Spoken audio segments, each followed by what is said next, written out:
Esta es tu historia. Esta es mi historia. Pero principalmente es la historia más importante que se haya contado. Esta es la historia de Dios.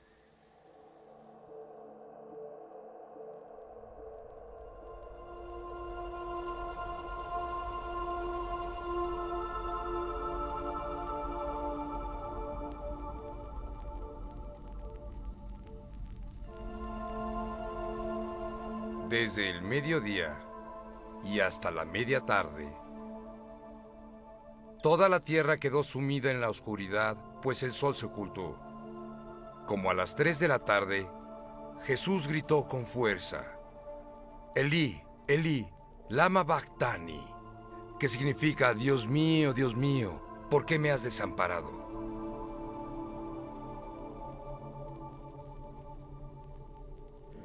Cuando lo oyeron, algunos de ellos que estaban allí dijeron: está llamando a Elías. Al instante uno de ellos corrió a buscar una esponja, la empapó en vinagre, la puso en una caña y se la ofreció a Jesús para que bebiera. Al probar el vinagre, Jesús dijo: todo se ha cumplido. Luego inclinó la cabeza y entregó su espíritu.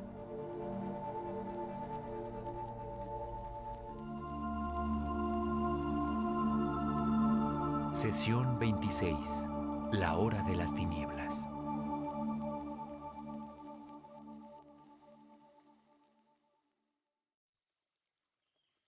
Toda esta historia comenzó en el capítulo 1. Nos dieron un asiento en primera fila para la creación del mundo. Nos dieron una probadita de la pasión de Dios. ¿De qué se trata todo esto?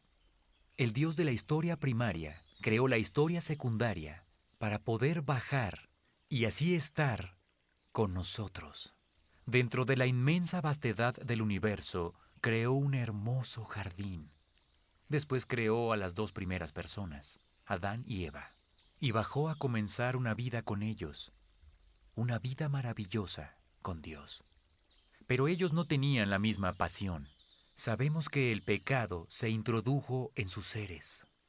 Ahora bien, el pecado es esencialmente una obsesión con el egoísmo. El egoísmo sobre el altruismo. Una indiferencia hacia Dios y una indiferencia hacia otros en nuestra vida. Esta no es la visión de Dios. Así que Adán y Eva fueron escoltados fuera del jardín.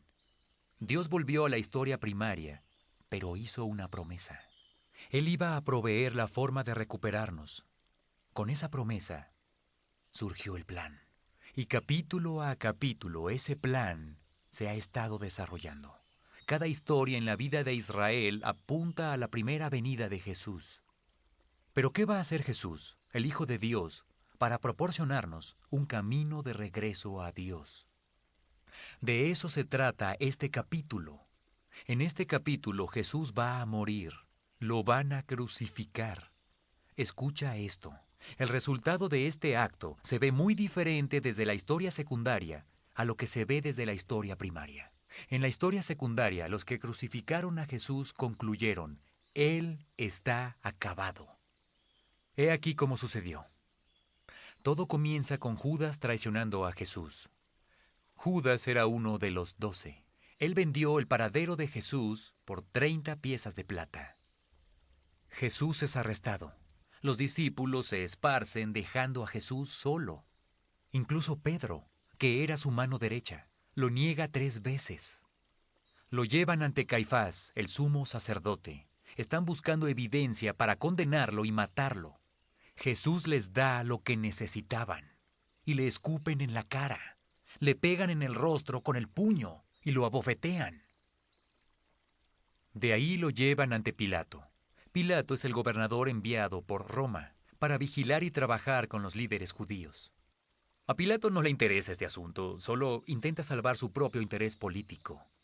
Él supone que la mejor manera de hacer esto es dejando que los líderes judíos decidan. Así que hace que flagelen a Jesús.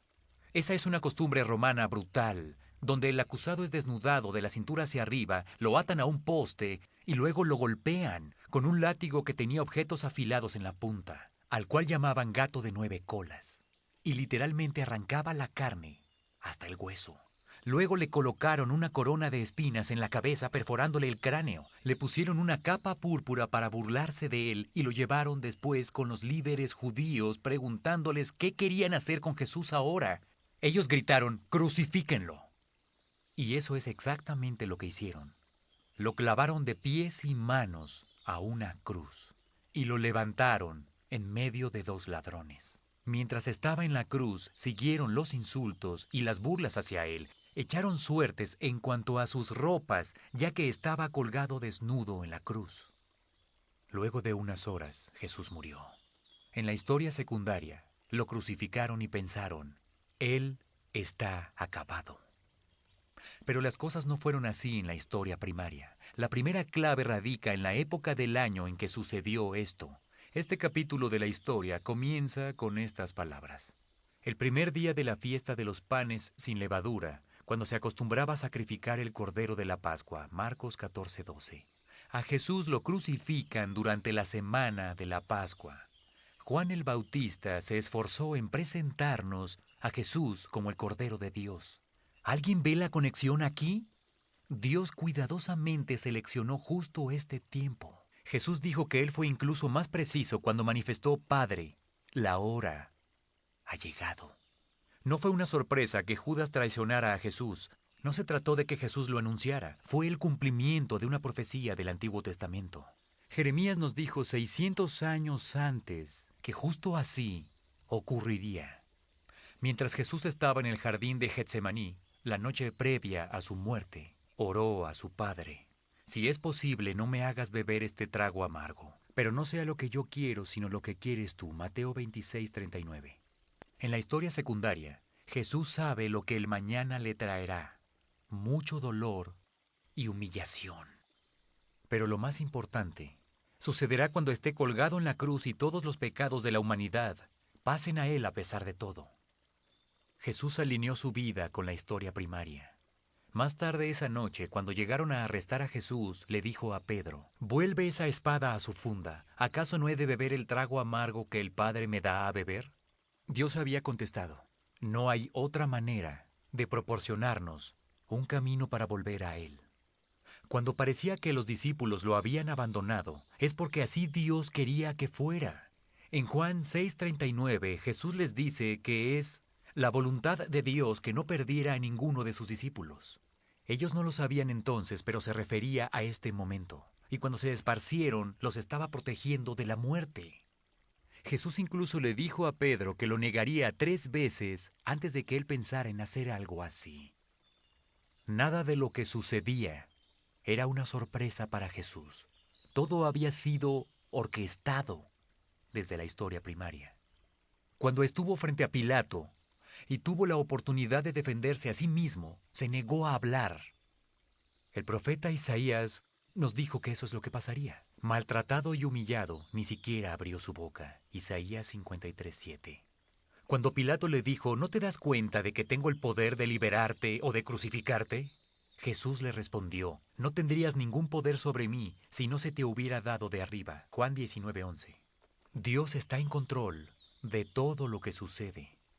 Cuando se burlaron de Jesús, le gritaron insultos, menearon la cabeza e incluso echaron suerte sobre toda su ropa. Ya David había pasado por eso exactamente 1000 años antes.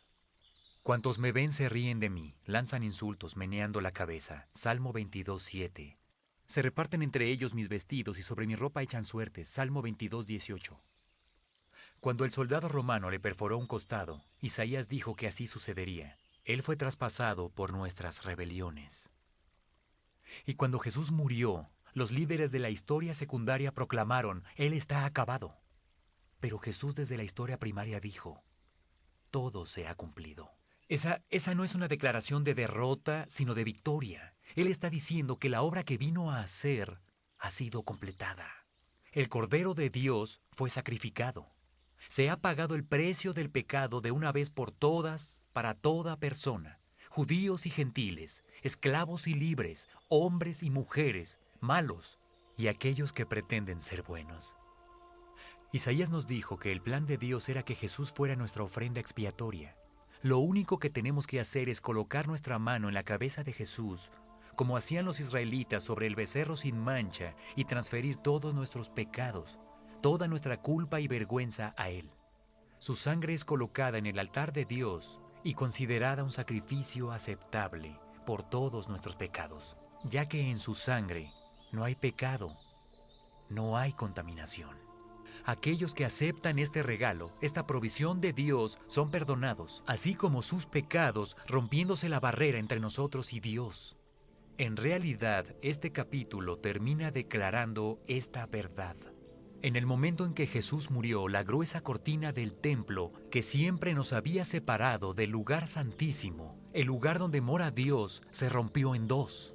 El escritor de Hebreos lo dijo mejor. Así que, hermanos, mediante la sangre de Jesús tenemos plena libertad para entrar en el lugar santísimo por el camino nuevo y vivo que Él nos ha abierto a través de la cortina, es decir, a través de su cuerpo. Hebreos 10, 19, 20. Acerquémonos pues a Dios con corazón sincero y con la plena seguridad que da la fe, interiormente purificados de una conciencia culpable y exteriormente lavados con agua pura. Hebreos 10, 22. Ahora tenemos acceso directo a Dios por medio de la sangre derramada de Cristo. La maldición de Adán ha sido borrada para los que creen en Jesús como el Hijo de Dios, el Mesías. Después de todos estos capítulos, finalmente tenemos la manera de volver a Dios. Lo único que nos queda por hacer es buscarla y recibirla para nosotros. Ahora tenemos el poder de revocar la decisión fatal de Adán en nuestras vidas al aceptar el pago de Jesús por nuestros pecados. En la historia secundaria dijeron, Él está acabado. En la historia primaria Jesús dijo, todo se ha cumplido, y lo que Jesús terminó se vuelve un nuevo principio para nosotros.